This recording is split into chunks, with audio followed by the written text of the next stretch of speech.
Welcome to my YouTube channel. ආත්ම විශ්වාසය ඇති කරගෙන වැඩ කරන්නේ කොහොමද? අපි යමු වීඩියෝ එකට. ආත්ම විශ්වාසය කියන්නේ තමන් ගැන තමන් තුළ ඇති කරගන්න විශ්වාසයයි. කවදා හරි දවසක ඔයාලත් ආත්ම විශ්වාසය ඇති කරගෙන වැඩ කරන්න උත්සාහ කරලා ඇති. එහෙම නැත්නම් මොකක් හරි වැඩකදී ඔව් මට මාව විශ්වාසයි මට මේක කරන්න පුළුවන් වෙයි කියලා ඔයාටම කියාගෙන ඇති. ආත්ම විශ්වාසය කියන්නේ අපි ඇති කරගන්න ඕන දෙයක්. ඒක ටික ටික දියුණු කරගෙන වැඩ කරන්න ඕන. ඉතින් අපි කොහොමද අපේ ආත්ම විශ්වාසය ඇති කරගන්නේ සහ දියුණු කරගන්නේ? ඒකට මුලින්ම ඔයාගේ දක්ෂතා හඳුනා ගන්න. ඔයාට කරන්න පුළුවන් දේවල් ගැන ටිකක් හිතන්න. ඔයා විශේෂයි කියලා හිතන්න.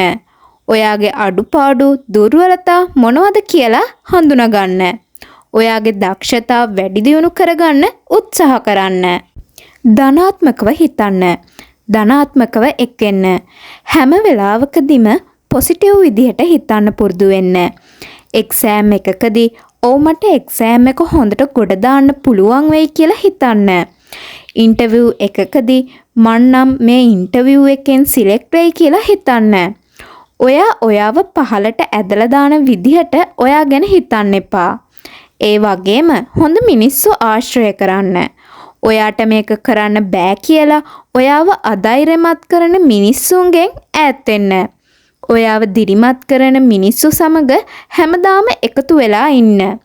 ඔයාව පුරුදු කරන්න. ඔයාගේ ආත්ම විශ්වාසය ගොඩනගා ගන්න.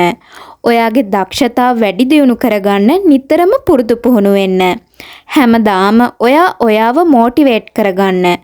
ඔයාට බෑ කියලා හිතෙන, ඔයාට බය හිතෙන හැම අවස්ථාවකදීම ඔයාගේ අනාගතය ගැන හිතලා බලන්න. ඔයාගේ හීන ගැන හිතලා බලන්න. ඔයාට එන අභියෝගවලට සාර්ථකව මුහුණ දෙන්න පුරුදු වෙන්න. කතා කරන්න. ඔයාගේ පවුලේ අය, යාළුවෝ, ගුරුවරු, අසල්වැසියන් මේ වගේ ඔයා දන්න හැම කෙනෙක් එක්කම කතා කරන්න. උදව් අවශ්‍යයට උදව් කරන්න. මේකෙන් ඔයාගේ බය නැති වෙලා ආත්ම විශ්වාසය ගොඩනැගෙයි. දැනුම රැස් කරගන්න. ආත්ම විශ්වාසය ගැන ගොඩනැගුණු පොත්පත් කියවන්න. වීඩියෝස් බලන්න. ලෝකේ බිහි වෙලා ඉන්න ඉතා විශිෂ්ට පුද්ගලයන් ගැන කියවන්න. මේ දේවල් ගැන කියවද්දී, වීඩියෝස් බලද්දී ඔයාට ඔයා ගැනම ආත්ම විශ්වාසය වැඩි වෙයි. ඔයාටත් දෙයක් කරන්න පුළුවන් වෙයි කියලා ඔයාටම හිතෙයි. ඉතින් ඔයාගේ ආත්ම විශ්වාසය ගොඩනගාගෙන වැඩි දියුණු කරගන්න උත්සාහ කරන්න. අපි ආයෙත් තව වීඩියෝ එකකින් හමු වෙමු.